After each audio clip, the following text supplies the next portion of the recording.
Good morning students, class 8th, subject math. I am DK Maurya. How are you? I hope you will fine. प्रिय विद्यार्थियों, आज हम लोग rational number के बारे में पढ़ेंगे। तो रेशनल नंबर से पहले हम इसके पहले की नंबर के बारे में पढ़ते हैं। तो इसके पहले आप लोग नेचुरल नंबर के बारे में पढ़ चुके होंगे। तो नेचुरल नंबर क्या है? 1 2 3 4 5 6 7 8 9 10 up to infinity natural number है। होल नंबर क्या है? 0 से लेकर के 0 1 2 3 4 5 6 7 8 9 10 up to infinity whole number है। फिर आप इंटीजर्स के बारे में पढ़े होंगे। इंटीजर्स क्या है? पॉजिटिव नंबर और नेगेटिव नंबर और जीरो तीनों को मिला करके इंटीजर कहलाता है, पूर्णांक संख्याएं कहलाता है। तो integers, what is integers? The set of integers include zero, all of the counting number and the whole numbers less than zero. तो इंटीजर में positive number plus zero plus negative number. तो positive number are natural number 1 2 3 4 5 6 up to infinity are called positive integer. Negative number -1 -2 -3 up to infinity are called negative integer. Zero is integer but is neither positive nor negative. तो आपने देखा कि integer के बारे में देखा। अब हम लोग पढ़ चुके नेचुरल नंबर और फिर होल नंबर, फिर इंटीजर। अब इसी कड़ी में एक नंबर हम और पढ़ने जा रहे हैं, रेशनल नंबर, परिमेय संख्याएं। परिमेय संख्याएं क्या हैं? पेज नंबर 2 पर रेशनल नंबर के बारे में दिया गया है। ये number which can be written in the form of p/q where p and q are integer and q is not equal to 0 is called a rational number. ये number, एक number which can be written in the form of p/q, एक number जिसे p/q के रूप में लिखा जा सकता है। Where p and q are integers, जहाँ p और q पूर्णांक संख्याएं हैं, and q is not equal to 0 और q 0 के बराबर नहीं है, इज़ कॉल्ड रेशनल नंबर, उसे रेशनल नंबर कहा जाता है। इसको हिंदी में समझ लीजिए। रेशनल नंबर, परिमेय संख्या, ऐसी संख्या को कहते हैं जिन संख्याओं को p/q के रूप में हम लिख सकते हैं। अब किन संख्याओं को हम p/q के रूप में लिख सकते हैं? पॉजिटिव नंबर को p/q के रूप में लिख सकते हैं, नेगेटिव नंबर को p/q के रूप में लिख सकते हैं, जीरो को भी p/q के रूप में लिख सकते हैं। बस केवल शर्त ये है कि q is not equal to 0, q 0 नहीं होना चाहिए। जैसे 1/2, 3/5, 0/2, 0/3, ये सब क्या हैं? रेशनल नंबर हैं।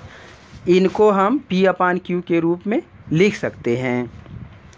अब पेज नंबर 5 पर आप देखिए, जैसे प्रॉपर्टीज़ ऑफ रेशनल नंबर।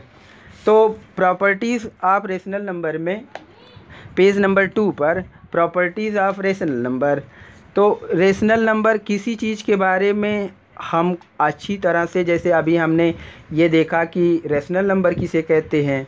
अब रेशनल नंबर को और अच्छे से हम तब समझ पाएंगे जब हम उसके गुणों के बारे में जानेंगे। जैसे नंबर के, होल नंबर या नेचुरल नंबर के बारे में जब हम सीख रहे थे तो हमने कम्यूटेटिव प्रॉपर्टी, एसोसिएटिव प्रॉपर्टी पढ़ी कि कैसे नंबर का आर्डर हम चेंज कर देते हैं फिर भी नंबर की वैल्यू में चेंज नहीं होता है। जैसे 2 + 3 = 5 और 3 + 2 = 5। चाहे 2 में 3 को ऐड करें तब भी 5 होगा और 3 में 2 को ऐड करें तब भी 5 होगा। तो आर्डर चेंज करने पर उसके वैल्यू में चेंज नहीं होता है। चाहे फिर हमने देखा मल्टीप्लिकेशन में 3 में 2 को ऐड करें तब भी 3 2 जा 6 होता है और 2 में 3 को ऐड मल्टीप्लाई करें 2 3 जा 6 होता है। ऐसे हमने देखा कि ये जैसे कॉम्यूटेटिव प्रॉपर्टी, एसोसिएटिव प्रॉपर्टी, उसमें फिर एडिशन की प्रॉपर्टी, मल्टीप्लिकेशन की प्रॉपर्टी, ये सारा जो प्रॉपर्टी है हमने होल नंबर में पढ़ा, नेचुरल नंबर में पढ़ा। तो ऐसे ही हम रेशनल नंबर में भी इनकी प्रॉपर्टी को पढ़ेंगे। तो अब कॉम्यूटेटिव प्रॉपर्टी हम पेज नंबर 5 पर पढ़ेंगे रेशनल नंबर की। तो रेशनल नंबर का एडिशन में क्या रूल होता है, सब्ट्रैक्शन में क्या रूल होता है, रूल को फॉलो करता है, फिर मल्टीप्लिकेशन में कैसे फॉलो करता है, डिवीज़न में कैसे फॉलो करता है। तो हम एडिशन में देखते हैं कि रेशनल नंबर एडिशन को फॉलो करता है। तो एक एग्जाम्पल के द्वारा हम देखते हैं कि -2/3 + 5/7 जब हम इसको सॉल्व करेंगे तो हमारा आंसर क्या आएगा, 1/21। फिर हम इसका ऑर्डर चेंज कर देंगे, 5/7 प्लस -2/3 कर देंगे। जब हम इसको सॉल्व करेंगे तब भी हमारा 1/21 आता है। तो अब इस तरह से हम कह सकते हैं, you will find that 2 rational numbers can be added in any order. We say the addition is commutative for rational number, that is for any 2 rational number a and b। तो ये कह रहा है कि रेशनल नंबर को किसी भी order में आप लिख दीजिए, चाहे 1/2 को पहले लिखिए, 1/2 प्लस, या ऐसे लिखिए कि -2/3 + 5/7 है तो -2/3 को पहले लिखिए और 5/7 को बाद में लिखिए, या 5/7 को पहले लिखिए और -2/3 को बाद में लिखिए, फिर भी इसके वैल्यू में कोई चेंज नहीं होगा। अब सब्ट्रैक्शन में हम देखते हैं कि सब्ट्रैक्शन में भी क्या रेशनल नंबर कम्यूटेटिव प्रॉपर्टी को फॉलो करता है। तो हम देखते हैं कि 1/2 - 3/5, इसको हमने सॉल्व किया तो -1/10 आया, और 3/5 - 1/2 इसको हमने सॉल्व किया तो 1/10 आया। तो -1/10 और 1/10 दोनों इक्वल नहीं है। इस तरह हम कह सकते हैं कि you will find that subtraction is not commutative for rational number. a - b is not equal to b - a। 4 - 3 अगर हम करते हैं तो 1 आता है, और 3 - 4 करते हैं तो -1 आता है। अब रेशनल नंबर का मल्टीप्लिकेशन में हम देखते हैं कि कम्यूटेटिव प्रॉपर्टी को ये फॉलो करता है। -3/7 × 6/5 इज़िकल टू, हमने मल्टीप्लाई करके देखा तो -42/15 आया।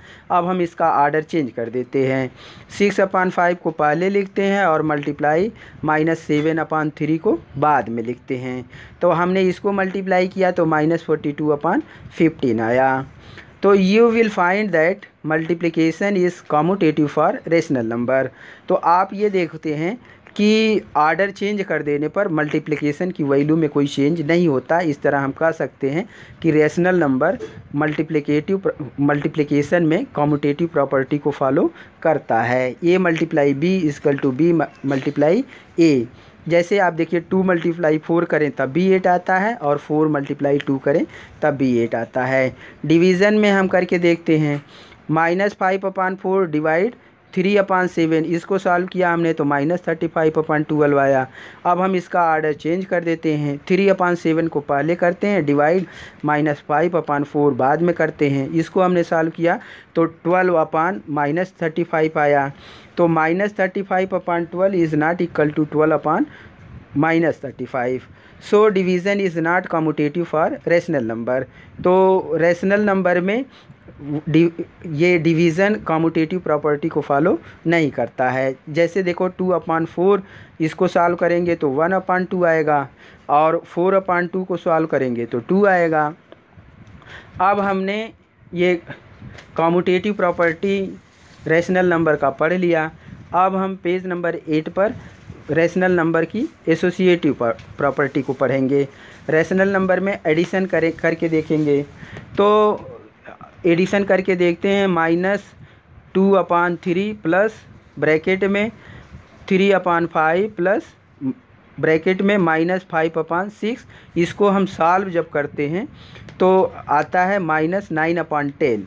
अब फिर हम इनका एसोसिएशन दूसरे के साथ कर देते हैं, दूसरे रेशनल नंबर को दूसरे रेशनल नंबर के साथ ऐड करते हैं। -2/3 के साथ हम ऐड करते हैं 3/5 को। एक ब्रैकेट में लिखते हैं -2/3 + 3/5 प्लस दूसरे ब्रैकेट में लिखते हैं -5/6। इस नंबर को जब हम ऐड करते हैं तो -9/10 आता है। तो हमने ये देखा इस एग्जाम्पल में कि दोनों ही कंडीशन में -9/10 आता है। इस तरह से हम कह सकते हैं कि रेशनल नंबर जो है एडिशन में एसोसिएटिव प्रॉपर्टी को फॉलो करता है। तो a + b + c को एक साथ करते हैं = a के साथ b कर देते हैं और c को अलग कर देते हैं। पहली बार में b और c को एक साथ रखा था, a को अलग किया था, और दूसरी बार हमने a के साथ b को कर दिया और c को अलग कर दिया। तो हमने ये देखा कि एसोसिएटिव प्रॉपर्टी रेशनल नंबर में एडिशन को फॉलो करती है। तो we find that the addition is associative for rational number that is for 3 rational numbers a, b and c। a + b + c को एक साथ रखा, फिर दूसरी बार a के साथ b को ऐड किया और c को अलग किया। तो a, b, c क्या हैं? रेशनल नंबर हैं। अब हम यही बात सब्ट्रैक्शन में देखते हैं।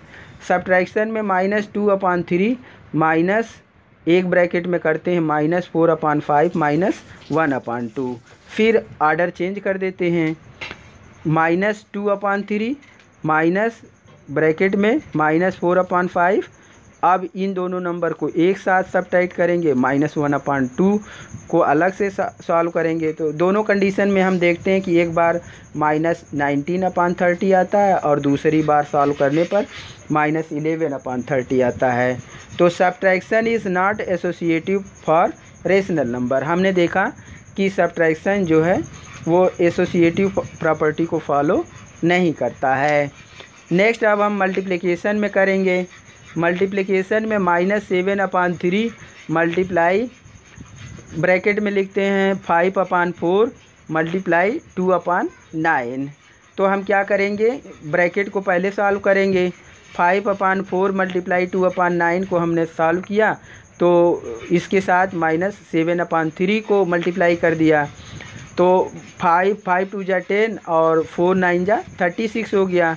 तो 10 7 = 70 और डिनोमिनेटर को मल्टीप्लाई करेंगे तो 3 36 = 108 आया। ये क्या हो गया, -35/54।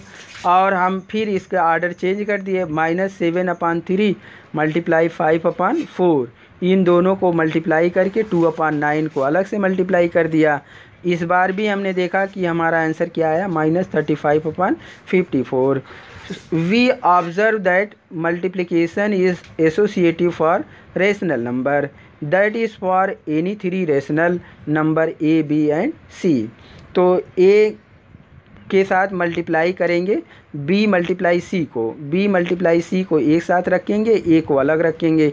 दूसरी बार a के साथ b को मल्टीप्लाई करेंगे और c को अलग से मल्टीप्लाई करेंगे। तो हमने देखा कि एसोसिएटिव प्रॉपर्टी मल्टीप्लिकेशन को फॉलो करती है। नंबर रेशनल नंबर का आर्डर चेंज कर देने पर उसकी वैल्यू में कोई चेंज नहीं होता है। अब हम यही बात डिवीज़न में देखेंगे कि क्या रेशनल नंबर डिवीज़न में एसोसिएटिव प्रॉपर्टी को फॉलो करता है। तो 1/2 डिवाइड एक ब्रैकेट में लिखेंगे -1/3 डिवाइड 2/5 और फिर इसका आर्डर चेंज कर देंगे। 1/2 के साथ डिवाइड करेंगे -1/3 को और डिवाइड 2/5 अलग करेंगे। तो इसमें you will find that division is not associative for rational number. तो अब तक आपने इस कम्यूटेटिव प्रॉपर्टी और एसोसिएटिव प्रॉपर्टी रेशनल नंबर का देखा। अब पेज नंबर 10 पर हम देखेंगे the role of zero. Rational number में जीरो का क्या रोल है। तो 2 + 0 = 0 + 2 = 2 और -5 + 0 = -5। तो अब ये तो पहला जो है वो नेचुरल नंबर में था और दूसरा इंटीजर में था। अब हम इसको रेशनल नंबर में देखेंगे -2/7 प्लस 0 या 0 प्लस -2/7। हर कंडीशन में क्या आता है, -2/7। Addition of 0 is a rational number. In general a plus 0 is equal to 0 plus a is equal to a is the whole number. b plus 0 is equal to 0 plus b is equal to b is an integer. c plus 0 is equal to 0 plus c is an a rational number. तो 0 is called the identity for the addition of rational number. फिर the rule of 1, 5 multiply 1 is equal to 5 is equal to 1 multiply 5। 7/2 या 2/7 multiply 1, तो 1 से जब multiply हम पहले करें या बाद में करें, आंसर हमारा क्या आता है, 2/7 ही आता है। a मल्टीप्लाई 1 या 1 multiply a is equal to a। For any rational number a, 1 is the multiplicative identity for rational number. फिर पेज नंबर 11 पर नेगेटिव ऑफ ए नंबर, तो what is the negative of 1, तो it is -1। 1 का negative क्या है, -1 है। तो 1 में -1 को ऐड कर देंगे तो क्या आएगा, 0 आएगा। अब हम रेशनल नंबर में देखते हैं, -2/3 में ऐड करते हैं 2/3 को, तो हम दोनों को ऐड कर देंगे तो क्या आएगा, 0 आएगा। फिर 2/3 में -2/3 को ऐड करेंगे तब भी 0 आएगा। इन जनरल हम ये कह सकते हैं कि ये अपान b का एडिटिव इन्वर्स क्या होगा, -a/b। तो a/b में -a/b को ऐड करें तब भी 0 आएगा, और -a/b में +a/b करें तब भी 0 आएगा। We say that -a/b is the additive inverse of a/b and a/b is the additive inverse of -a/b। ये तो एडिटिव इन्वर्स में मतलब दोनों नंबरों को आप ऐसे ऐड करें कि 0 हो। तो क्या करेंगे, एक प्लस है तो दूसरा माइनस होगा, एक माइनस है तो दूसरा प्लस होगा, दोनों को ऐड कर देंगे 0 हो जाएगा। जैसे 2 में -2 को ऐड कर दिया तो 0 हो गया, तो 1/2 में -1/2 को ऐड कर दिया तब भी 0 हो गया। 3/5 में -3/5 ऐड कर दिया तब भी 0 हो गया। तो 3/5 का एडिटिव इन्वर्स क्या होगा, -3/5 होगा। तो ये रेशनल नंबर का एडिटिव इन्वर्स है, ऐसे हम ज्ञात करते हैं। अब रेसिप्रोकल हम कैसे ज्ञात करते हैं, एक रेशनल नंबर में दूसरा कोई ऐसा रेशनल नंबर आप लिख दीजिए कि उसका आंसर 1 आ जाए, तब वो क्या हो जाएगा, उसका रेसिप्रोकल होगा। जैसे 8/21 में मल्टीप्लाई हम कर दें 21/8 से, तो 8 से 8 कट जाएगा और 21 से 21 कट जाएगा, तो आंसर क्या आएगा, 1 आएगा।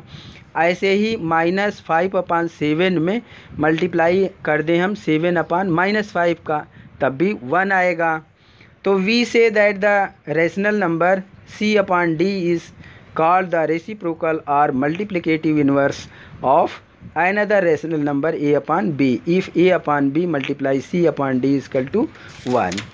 अब हम एक्सरसाइज जो आपने अब तक रेशनल नंबर के बारे में पढ़ा, रेशनल नंबर की प्रॉपर्टी के बारे में पढ़ा, रेशनल नंबर की commutative property, addition, subtraction, multiplication, division, फिर एसोसिएटिव प्रॉपर्टी रेशनल नंबर का पढ़ा, एडिशन, सब्ट्रैक्शन, मल्टीप्लिकेशन, डिवीज़न।